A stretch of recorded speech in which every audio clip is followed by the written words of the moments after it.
بسم اللہ الرحمن الرحیم۔ السلام علیکم۔ ہجرت نبوی کے تیسرے سال احد کے میدان میں معرکہ حق و باطل برپا ہوا تو چشم فلک نے ایک عجیب منظر دیکھا۔ بلند و بالا قد اور گندمی رنگ کے ایک نورانی صورت مجاہد قمیض اور زرہ سے بے نیاز ننگے بدن مشرکین مکہ کی صفوں کی طرف بڑھ رہے تھے۔ حضرت عمر فاروق رضی اللہ تعالی عنہ نے انہیں اس حالت میں دیکھا تو بے تاب ہو گئے۔ آگے بڑھ کر انہیں روک لیا اور کہا، اللہ کی قسم میں آپ کو اس حالت میں دشمن کا ہدف نہیں بننے دوں گا۔ یہ کہہ کر اپنی زرہ اتار کر ان صاحب کو پہنا دی۔ اس وقت تو انہوں نے حضرت عمر فاروق رضی اللہ تعالی عنہ کی بات مان لی، لیکن تھوڑی ہی دیر کے بعد زرہ اتار پھینکی اور پھر سینہ اریاں کیے شمشیر بدست دشمن کی طرف بڑھے۔ حضرت عمر فاروق رضی اللہ تعالی عنہ پھر دوڑتے ہوئے ان کے پاس گئے اور پوچھا کہ آپ نے زرہ کیوں اتار دی ہے؟ انہوں نے کڑک کر کہا، عمر میرے راستے سے ہٹ جاؤ، اگر تم شہادت کے تمنائی ہو تو میرے دل میں بھی شوق شہادت کے شعلے بھڑک رہے ہیں۔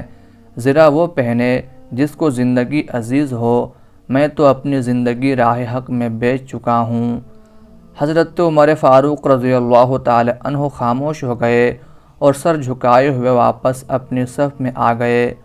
ادھر وہ صاحب برہنہ تن ہی دشمنوں کی صفوں میں گھس گئے اور اس جوش اور وارفتگی سے لڑنے لگے کہ شجاعت بھی آفرین پکار اٹھی۔ یہ مرد جری جن کو شوق شہادت نے قمیض اور زرہ سے بے نیاز کر دیا تھا، حضرت زید بن خطاب رضی اللہ تعالی عنہ تھے۔ حضرت ابو عبد الرحمن زید بن خطاب رضی اللہ تعالی عنہ کا شمار بڑے جلیل القدر صحابہ میں ہوتا ہے۔ ان کا تعلق قریش کے خاندان بنو عدی سے تھا۔ حضرت عمر فاروق رضی اللہ تعالی عنہ ان کے سوتیلے بھائی تھے اور عمر میں ان سے چھوٹے تھے۔ حضرت زید رضی اللہ تعالی عنہ کی والدہ کا نام اسماء بنت وہب تھا اور وہ بنو اسد سے تھیں۔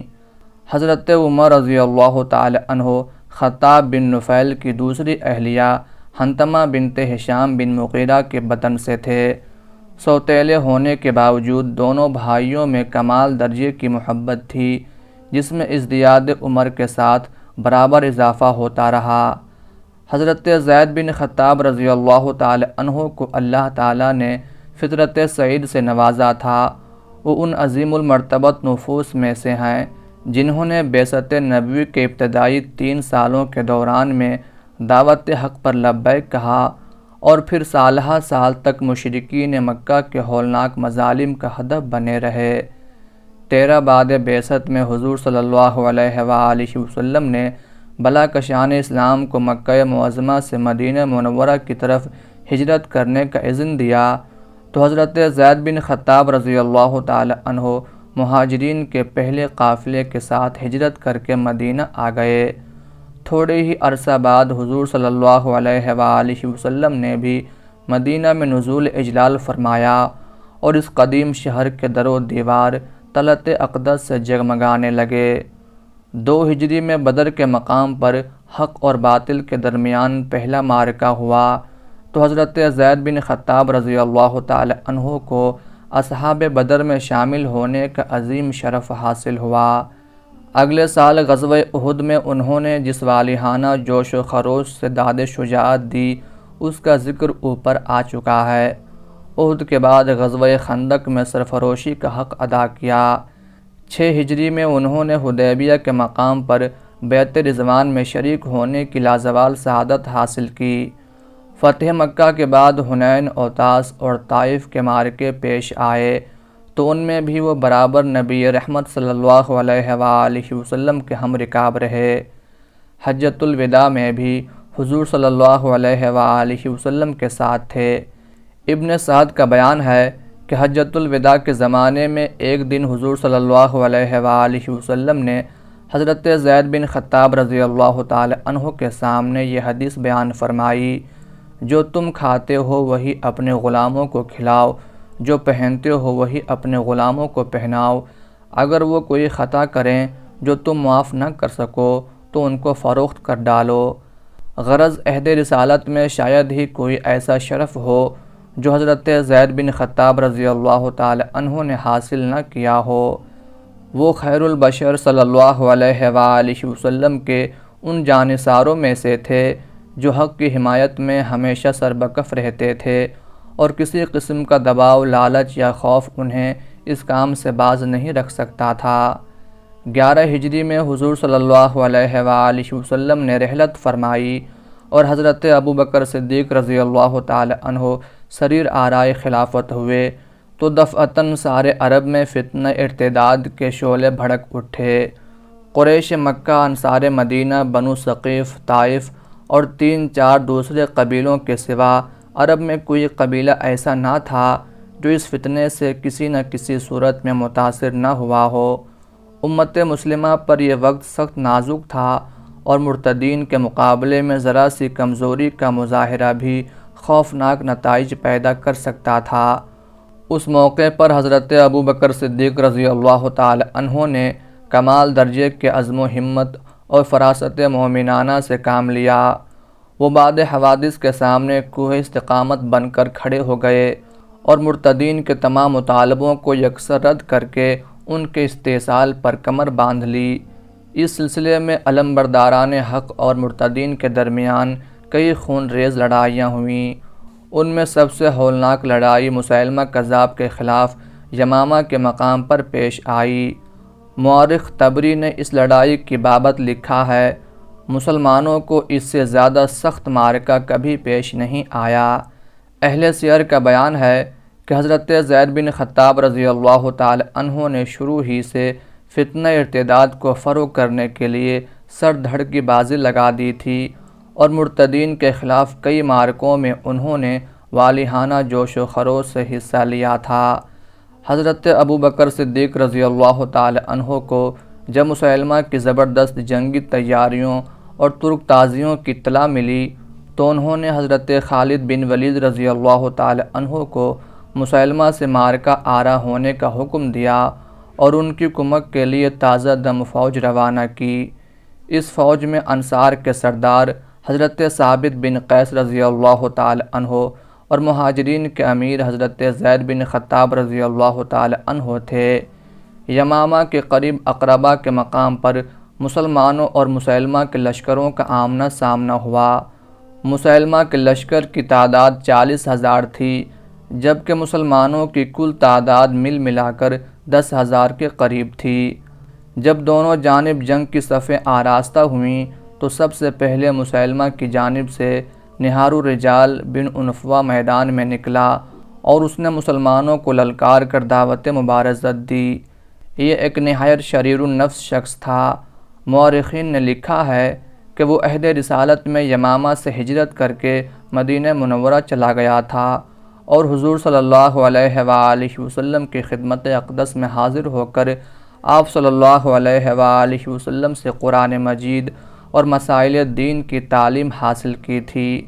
جب ضروری تعلیم حاصل کر چکا تو حضور صلی اللہ علیہ وآلہ وسلم نے اسے اہل یمامہ کی تعلیم پر مامور فرمایا۔ یہ بدبخت یمامہ پہنچ کر مسیلمہ کذاب سے مل گیا اور نہایت بے حیائی سے مسیلمہ کے جھوٹے دعوے کی ان الفاظ میں شہادت دی کہ میں نے خود رسول اللہ صلی اللہ علیہ وآلہ وسلم کو یہ فرماتے سنا کہ مسیلمہ میری نبوت میں شریک ہے۔ چونکہ نہار رسول اللہ صلی اللہ علیہ وآلہ وسلم کی خدمت بابرکت میں رہ چکا تھا اور حضور صلی اللہ علیہ وآلہ وسلم کی جانب سے ہی معلم اور مبلغ بن کر آیا تھا، اس لیے ہزاروں لوگ اس کی باتوں سے گمراہ ہو گئے اور انہوں نے مسیلمہ کا دعویٰ تسلیم کر لیا۔ اور اب جب وہ میدان میں نکل کر مسلمانوں سے مبارزت طلب ہوا تو حضرت زید بن خطاب رضی اللہ تعالی عنہ جوش غضب سے بے قرار ہو گئے اور تیر کی طرح اس پر جھپٹے۔ نہار ایک آزمودہ کار جنگجو تھا، اس نے نہایت ہوشیاری سے حضرت زید رضی اللہ تعالی عنہ کا مقابلہ کیا، لیکن ان کے جوش ایمانی کے سامنے اس کی کچھ پیش نہ چلی اور وہ حضرت زید رضی اللہ تعالی عنہ کے ہاتھ سے بری طرح مارا گیا۔ اس کے بعد عام لڑائی شروع ہو گئی۔ مسلمہ کے قبیلے بنو حنیفہ نے اس زور کا حملہ کیا کہ مسلمانوں کے قدم اکھڑ گئے، لیکن اسلامی لشکر کے سرداروں نے مرتدین کے ریلے کو روکنے کے لیے سر دھڑ کی بازی لگا دی۔ انصار کے سردار حضرت ثابت بن قیس رضی اللہ تعالی عنہ نے پیچھے ہٹنے والوں کو للکار کر کہا، اے گروہ اسلام، تم نے اپنے نفوس کو بری عادت سکھائی۔ اے اللہ، میں تیرے سامنے ان اہل یمامہ کے معبود سے اور ان مسلمانوں کی اس حرکت سے جو وہ اس وقت کر رہے ہیں اظہار نفرت کرتا ہوں۔ مسلمانوں دیکھو، حملہ یوں کرتے ہیں۔ یہ کہہ کر تلوار چلاتے ہوئے مردانہ وار دشمن کی صفوں میں گھس گئے۔ ایک مرتد کی ضرب سے ان کا پاؤں کٹ گیا، وہی کٹا ہوا پاؤں لے کر اس زور سے مارا کہ اپنے حریف کا کام تمام کر دیا اور خود بھی شہید ہو گئے۔ مسلمان ہٹتے ہٹتے جب اپنے خیموں سے بھی پیچھے ہٹ گئے تو حضرت زید بن خطاب رضی اللہ تعالی عنہ کی حرارت ایمانی نے ان کو بیتاب کر دیا۔ مسلمانوں سے مخاطب ہو کر للکارے، مسلمانوں، خیموں سے ہٹ کر کہاں جاؤ گے؟ اللہ کی قسم، آج میں اس وقت تک کلام نہیں کروں گا جب تک دشمن کو شکست نہ دے دوں یا اللہ کے سامنے حاضر ہو کر اپنی معذرت پیش کر دوں۔ اے لوگو، مصیبتیں برداشت کرو، ڈھالیں تھام لو اور دشمن پر ٹوٹ پڑو، ہاں قدم بڑھاؤ۔ اے گروہ اسلام، تم اللہ کی جمعیت ہو اور تمہارے دشمن شیطانی گروہ ہیں۔ عزت اللہ کے رسول صلی اللہ علیہ وآلہ وسلم اور اللہ کی جماعت کے لیے ہے۔ میری مثال کی پیروی کرو، جو میں کرتا ہوں وہی تم بھی کرو۔ اس کے بعد یہ کہتے ہوئے کہ الہی، میں اپنے ساتھیوں کی پسپائی پر تیرے حضور معذرت خواہ ہوں، شمشیر بکف مرتدین پر حملہ کیا اور ان کی صفوں کو درہم برہم کرتے دور تک چلے گئے۔ بالآخر مرتدین نے نرغہ کر کے ان پر تلواروں اور برچھیوں کا مہ برسا دیا۔ اس طرح بنو عدی کے یہ شیر اور حق کے جانباز سپاہی جام شہادت پی کر خلد بری میں پہنچ گئے۔ حضرت زید رضی اللہ تعالی عنہ کی شہادت کے بعد حضرت سالم رضی اللہ تعالی عنہ، مولا ابو حذیفہ رضی اللہ تعالی عنہ اور بہت سے دوسرے سرفروشوں نے مرتدین کو روکنے کی کوشش میں اپنی جانیں قربان کر دیں۔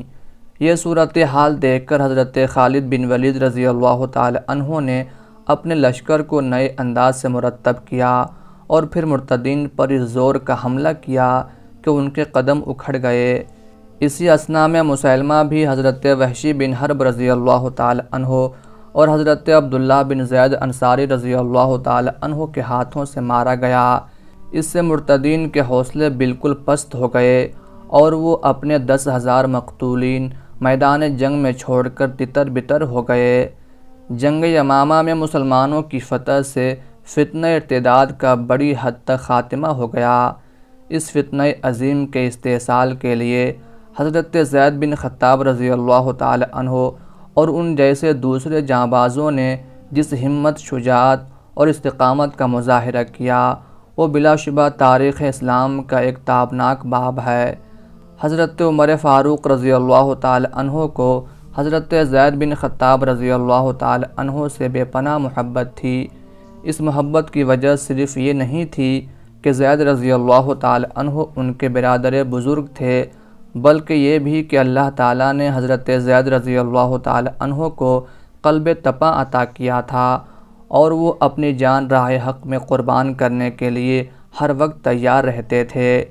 چنانچہ جب حضرت عمر فاروق رضی اللہ تعالی عنہ نے حضرت زید بن خطاب رضی اللہ تعالی عنہ کے شہید ہونے کی خبر سنی تو فرط غم سے نڈھال ہو گئے، لیکن جزا فضا کے بجائے زبان سے صرف یہ الفاظ نکلے، زید 2 نیکیوں میں مجھ سے بڑھ گئے، ایک قبول اسلام میں اور دوسرے جام شہادت پینے میں۔ تاہم یہ صدمہ اتنا شدید تھا کہ کسی صورت بھلائے نہ بھولتا تھا۔ ابن اسیر رحمۃ اللہ علیہ کا بیان ہے کہ حضرت عمر فاروق رضی اللہ تعالی عنہ فرمایا کرتے تھے، باد صبا چلتی ہے تو مجھے اس سے زید کی خوشبو آتی ہے اور ان کی یاد تازہ ہو جاتی ہے۔ امام حاکم رحمۃ اللہ علیہ نے اپنے مستدرک میں لکھا ہے کہ حضرت عمر فاروق رضی اللہ تعالی عنہ کو جب کبھی کوئی مصیبت پیش آتی تو فرماتے سب سے بڑی مصیبت زید رضی اللہ تعالی عنہ کی جدائی کی تھی، اس کو برداشت کیا اور صبر کیا، اب اس سے بڑھ کر کیا مصیبت ہو سکتی ہے۔ حضرت عمر فاروق رضی اللہ تعالی عنہ کے عہد خلافت میں ایک مرتبہ عرب کا نامور شاعر متمم بن نویرہ ان کی خدمت میں حاضر ہوا۔ متمم کے بھائی مالک بن نویرہ کو حضرت ابو بکر صدیق رضی اللہ تعالی عنہ کے عہد خلافت میں حضرت خالد بن ولید رضی اللہ تعالی عنہ نے غلط فہمی کی بنا پر قتل کر ڈالا تھا۔ اس واقعے نے اس کو اس قدر صدمہ پہنچایا کہ ہمیشہ اپنے محبوب بھائی کے غم میں رویا کرتا اور مرثیے کہا کرتا تھا۔ جہاں کہیں جاتا لوگ اس کے گرد جمع ہو جاتے اور اس سے مرثیے پڑھوا کر سنتے۔ وہ مرثیہ پڑھتے ہوئے خود بھی روتا جاتا اور سننے والوں کو بھی رلاتا جاتا۔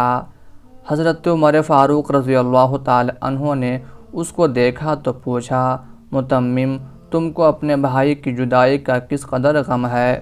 اس نے عرض کیا، امیر المومنین، ایک عارضے کی وجہ سے میری ایک آنکھ کے آنسو خشک ہو گئے تھے، لیکن بھائی کے غم میں آنسو ایسے جاری ہوئے ہیں کہ آج تک نہیں رکے۔ حضرت عمر فاروق رضی اللہ تعالی عنہ نے فرمایا، یہ غم کی انتہا ہے، کوئی بھی کسی جانے والے کا اتنا غم نہیں کرتا۔ پھر آپ نے متمم سے بھائی کے غم میں کہا ہوا کوئی مرثیہ سنانے کی فرمائش کی۔ اس نے رقت انگیز لہجے میں ایک دلدوز مرثیہ پڑھا جس کے آخر کے شعر یہ تھے، ہم دونوں جزیمہ بادشاہ کے مصاحبوں کی طرح مدت تک ایک ساتھ رہے، یہاں تک کہ لوگ کہنے لگے یہ اب ہرگز ایک دوسرے سے جدا نہ ہوں گے۔ پھر جب ہم جدا ہو گئے تو گویا میں نے اور مالک نے عرصہ رفاقت کی درازی کے باوجود ایک رات بھی ساتھ نہیں گزاری۔ حضرت عمر فاروق رضی اللہ تعالی عنہ یہ مرثیہ سن کر بہت متاثر ہوئے اور متمم سے مخاطب ہو کر فرمایا، اگر میں ایسا مرثیہ کہہ سکتا تو اپنے بھائی زید کا مرثیہ کہتا۔ متمم نے عرض کیا، امیر المومنین، اگر میرا بھائی آپ کے بھائی کی طرح میدان جہاد میں شہید ہوا ہوتا تو میں ہرگز اشک باری نہ کرتا۔ حضرت عمر رضی اللہ تعالی عنہ نے فرمایا، تم نے جیسے میری تعزیت کی اس سے بہتر تعزیت کبھی کسی نے نہیں کی۔ حضرت زید رضی اللہ تعالی عنہ نے اپنے پیچھے 2 بیویاں اور 2 بچے چھوڑے۔ بیویوں کے نام لبابہ اور جمیلہ تھے۔ لبابہ سے ایک صاحبزادے عبد الرحمن تھے اور جمیلہ سے ایک صاحبزادی اسماء۔ اللہ تعالیٰ کی ان پر ہزارہ رحمتیں نازل ہوں، آمین یا رب العالمین۔